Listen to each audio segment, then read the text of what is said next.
Bom, pessoal, nós temos aqui uma questão da URGS de 2015 e, como vocês podem ver, nós temos um gráfico e a questão afirma no enunciado que representa um polinômio de grau 3. Essa informação é bem relevante. E o objetivo aqui é encontrar qual é o valor numérico deste polinômio em x igual a 2 ou, de uma maneira equivalente, encontrar qual é a imagem dessa função polinomial em x igual a menos 2. Mas, antes de tudo, nós precisamos determinar qual é a lei da função ou qual é o polinômio que determina este gráfico. E nós vamos construir essa lei de acordo com as informações que nós temos aqui representadas. O que nós sabemos somente são as intersecções deste gráfico com os eixos. E que vocês podem observar, nós temos duas intersecções com o eixo x e uma intersecção com o eixo y. E quando a gente fala numa intersecção com o eixo x, significa que a função fica igual a zero, ou seja, nós temos um polinômio igualado a zero. Nós temos uma equação polinomial cujo resultado aqui me dão as raízes deste polinômio. Então, com essas informações aqui, eu posso dizer que x igual a menos 1 e x igual a 2, então olha só, x igual a menos 1, x igual a 2, são raízes do polinômio. Só que lembra o seguinte, um polinômio de grau 3 possui 3 raízes, contando as multiplicidades. E o que a gente precisa observar é que, de acordo com o comportamento do gráfico nas raízes, nós sabemos dizer a sua multiplicidade. Como o gráfico corta ali no x igual a 2 e automaticamente passa para a parte negativa, nós podemos dizer que essa raiz x igual a 2 é de multiplicidade 1. E como o gráfico tangencia o eixo, ou seja, só encosta no x igual a menos 1 e depois volta, permanecendo nessa parte superior aqui, no eixo positivo, na parte positiva do y, nós podemos dizer que essa multiplicidade é par.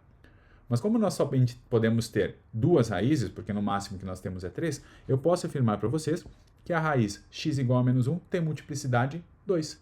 E aí a gente pode começar a construir este polinômio de acordo com a sua fatoração. Então eu posso começar a colocar aqui que o p de x precisa ter um fator x menos 2, que é x menos a raiz, e nós vamos ter aqui dois fatores x menos a raiz menos 1, que vai ficar x mais 1. Então eu vou escrever aqui x mais 1 novamente, mas eu poderia colocar x mais 1 ao quadrado.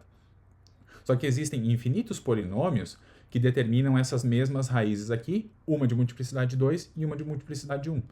E aí a gente sabe que ela pode ser alterada de acordo com o nosso coeficiente líder, que nós não sabemos qual é. E para determinar este a, que vai ser o coeficiente líder deste polinômio, nós podemos olhar aquele outro ponto, que é onde corta o eixo y.